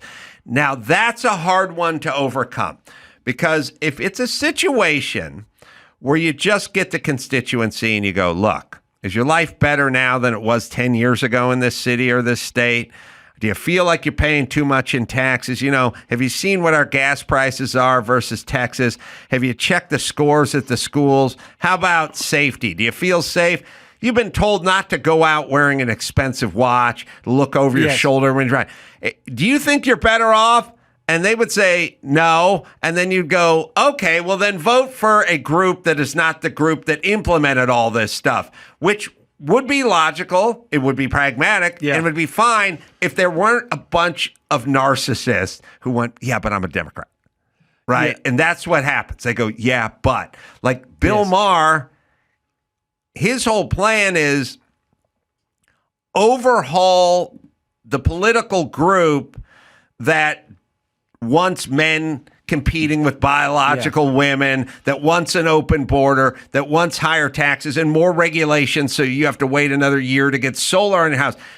Well, instead of completely rebuild that from the ground up, how about you slide on over to the group that never wanted that in the first place? That agrees with you and all that. I totally agree. I mean, they can't do every it. time you see one of these Bill Maher things, and he always said, well, yeah, but I'm a Democrat. I'm a Democrat. Well, but you're supporting the exact things that you say you're against. I think that, however, in California, it's really interesting. If you look at the share of the vote was like the same. It's usually, always been roughly 40% Republican. It's a lot more than people think, by the way, in California. Yeah. They assume it's like 80-20. It's not. It's more like 60-40.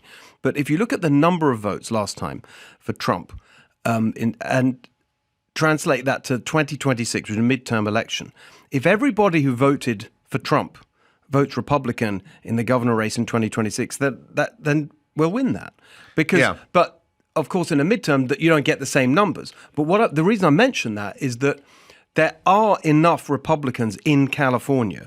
They just don't always show up. So it's not just about converting the Democrats or even independents. So I think there's an opportunity to put together a winning number of votes. It's not going to be easy, but I think we can do it. And people are so pissed off with it now. I think that it's so obvious. Exactly. The fire was, everyone always said, the answer was, everyone would say, when is this going to end? And then the popular answer is, we haven't hit rock bottom yet.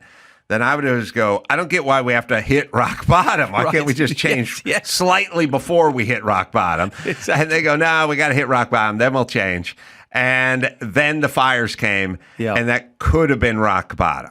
Well, we'll see. Look, I'm working with Nicole Shanahan on the recall for Karen Bass, because it's such an obvious and catastrophic failure that I mean, it's not going. Again, it's not easy. You've got to get a lot of signatures, and we're just at the beginning of that process. But if we can beat the Democrat machine and this Democrat mindset with Karen Bass here, I think that, again, that's a really good sign that it might be possible, that things are changing. That's why I think it's a really important. This Karen Bass recall, I think, is important for that reason. Yeah, certainly symbolically. Yes. Because the election's coming up in June, I think it is. Next year. Oh, Yeah. 15 months. Yeah. There's a clip talking about spending time doing nothing where they're sitting there in the LA City Council and they're trying to make sure that folks that own apartment buildings provide stoves and refrigerators for, again, you have to step over homeless people to get to the guy's apartment. But that clip, Dawson, of the Orange County representative who is putting a bill forward to get rid of Clear. Oh, yes. That one is awesome because I love any rearranging of the deck chairs on the Titanic, people. You know what I mean? Like all the guys that are, we're in a failed state, unemployment, drugs, homeless. I mean, all the stuff everyone What is knows the other about. one like that? I think And he of wants that to get comes- rid of Clear. But the toy stores, the gender. The third aisle for the transgender, that's already done. I know, but that's what I'm saying. Like, this is what they're focused on. It's just amazing. The other thing is just the sheer amount of nonsense that they're pushing out. So this year, or like the two guys who are the head of the Democrats in the state legislature, in the Assembly and the Senate, imposed a limit on the number of bills that each legislator could put out. With the limit imposed already this year, it's not even the whole year, like it's since the end of January, they've published more than 2,200 bills already. I know. And just no one can keep track of it. No one can even read it. Newsom will just sign them. It's just, and a few of them pop up, the more outrageous ones, that but no one can cover this stuff. And again, in Texas, they have a legislature that meets, I think it's like 140 days every 2 years. They don't have this. I just ran into Chris Sununu, the former governor of New Hampshire. He said they're the legislators. They're barely paid anything. Right. So they have to have another job. Right. So they're not just professional politicians sitting there churning this crap out. Yeah, California is basically, if any good has come of California, it's a cautionary tale with for all the pie in the sky idiots around the country going, sorry, but this is how it ends up. I love all your plans of no one's illegal and everyone needs world-class health care and, these are undocumented neighbors who need help and we need compassion for the homeless. Well, this is how it ends up. Well, it's not compassion. I mean, there's one of the things in one of the chapters is I call it compassionism. It's like performative. It's like the ideological. Yeah, it's not actual compassion. It's like I want to look like compassionate. It's all virtue. But it's even with the climate stuff, like the insanity of shutting down our oil industry, only to import it from Iraq on giant super tankers halfway across the world, spewing out carbon emissions. They are literally increasing carbon emissions in the name of climate. Yeah, nothing. Sorry, a little shade fell off. Do we have that clip, by the way, or not? Oh, all right. Hey, Byron. Clear. Yeah. I got a little screen here, and you can put stuff on it. Just go, I got it. Oh, he didn't have it. So we have to get rid of them. Yes, we do. Exactly. But there's they keep churning it out. I mean, we don't even know. This is how it accumulates over the years. These bills, thousands of them every year, all as insane because it's it's super majority, right? So they don't even. The Republicans can't do anything, and it's just exactly right. It's the mindset. That's exactly right. They just think in this ridiculous way. They're not getting up in the morning thinking about any of the things you just listed. Like, okay, how can I do something that would help with the crime or deal with homelessness or bring down people's whatever. No, they're thinking about how they can push forward whatever ideological bullshit they believe in. I've been saying this for a long time. They have a broken way of thinking. They're not pragmatic. And what I'm saying is it's not this Josh idiot. He's not just thinking about the TSA and Clear. He's making legislation. Yes. He got everything. I'm sure he fucked COVID up 10 ways to Sunday, right? With this 10-cent head of his. And Nithya Raman does the same thing. So look, what I'm saying is if you said, well, would you like Adam in charge of infrastructure? And you'd go, yeah, Adam's a good dude. He believes in the chupacabra, but he might be good at infrastructure. You'd go, well, wait a second. I don't want the guy realizes thinks about a mythical goat from Mexico. Don't get him started because he's really into the chupacabra. It's like, well, maybe he's not the right guy for this job. What's chupacabra have to do with infrastructure? It's like, I'll tell you what it has to do with. A mindset. The guy's an idiot. He believes in the mythical goat sucker from Tijuana. Maybe he has other thoughts that are pretty bad as well. And if you believe Toyota is at fault for their catalytic converters being stolen and not gangbangers who steal catalytic converters, then there's something wrong with your head. And if you think eliminating clear is something you should be working on and prioritizing, then there's something wrong. And then that carries over. Like when it's a really good point. This is exactly we call people Nazis. These people call people Nazis all day long. They don't go, well, he's a Nazi, but he make a hell of a brisket, and he's a good dude, and he's a good... Then they go, he's a Nazi. Because they go, that's enough for him to be a horrible person. Yes. You guys, this is enough. You're dumb enough for everything. It's exactly right. And it's these specific things that illustrate the point. That's like going back to the Karen Bass thing.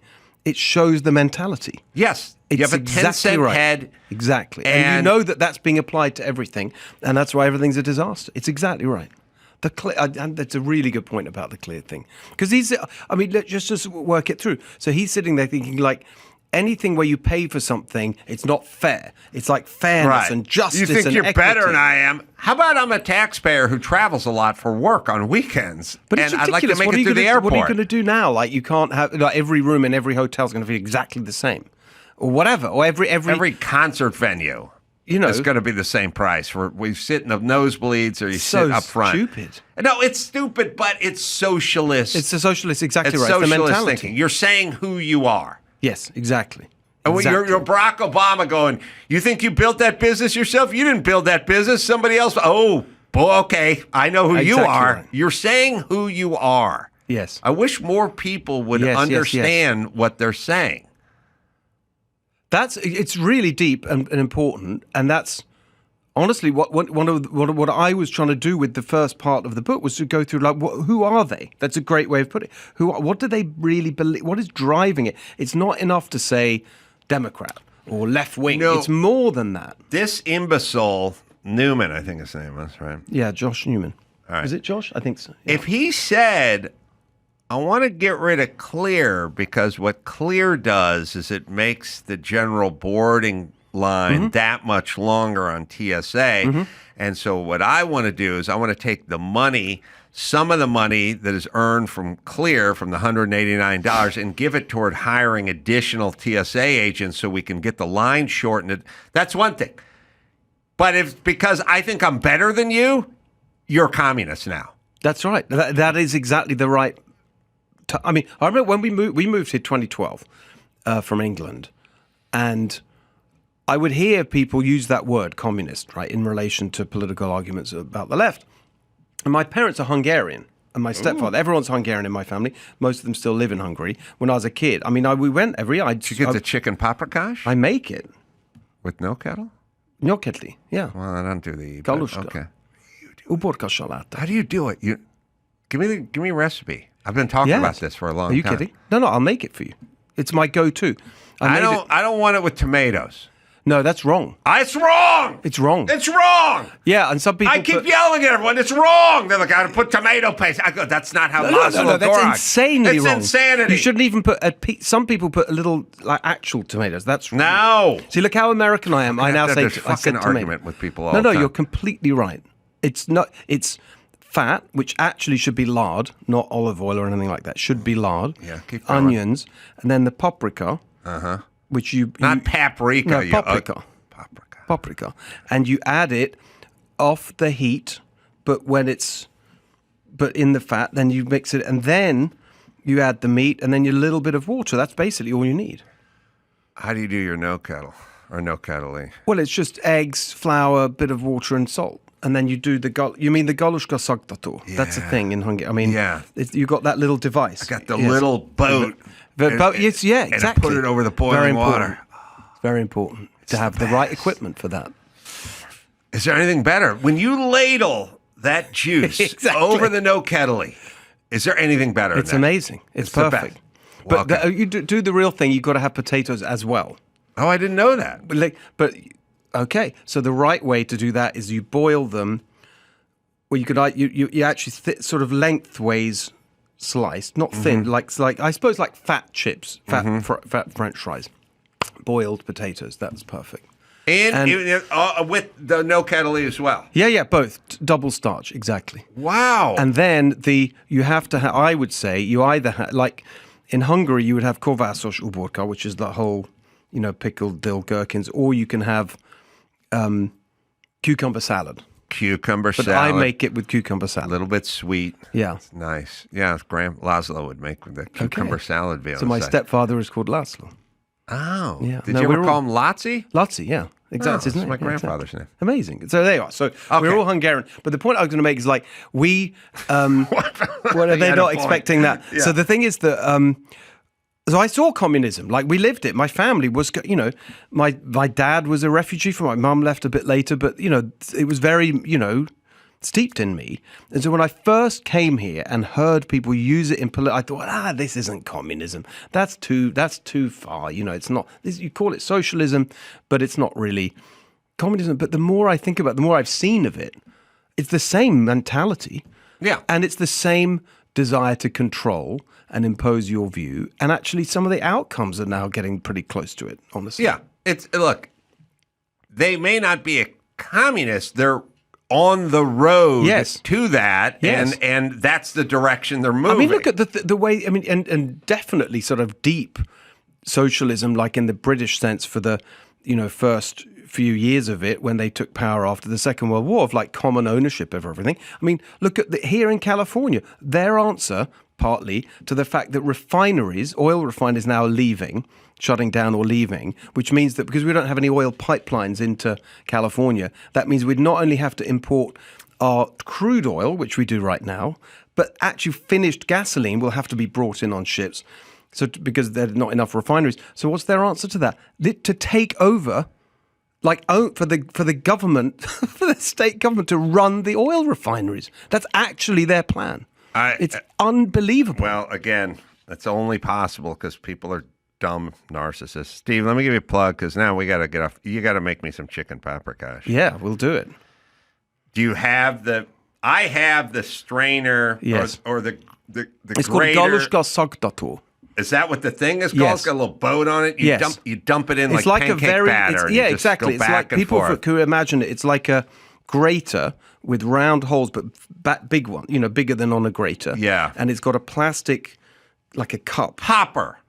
There you are. hopper. Exactly. Construction. Yeah. And you sort of pour it in And and when it move floats up and to the down, top, yeah. you just and you skim get it these off. little dribble. It's a little bit like gnocchi, but it's but smaller. It's better. Yeah. Better. All right. We'll talk off the air. Califailure, reversing the ruin of America's worst run state. It's available now. Get on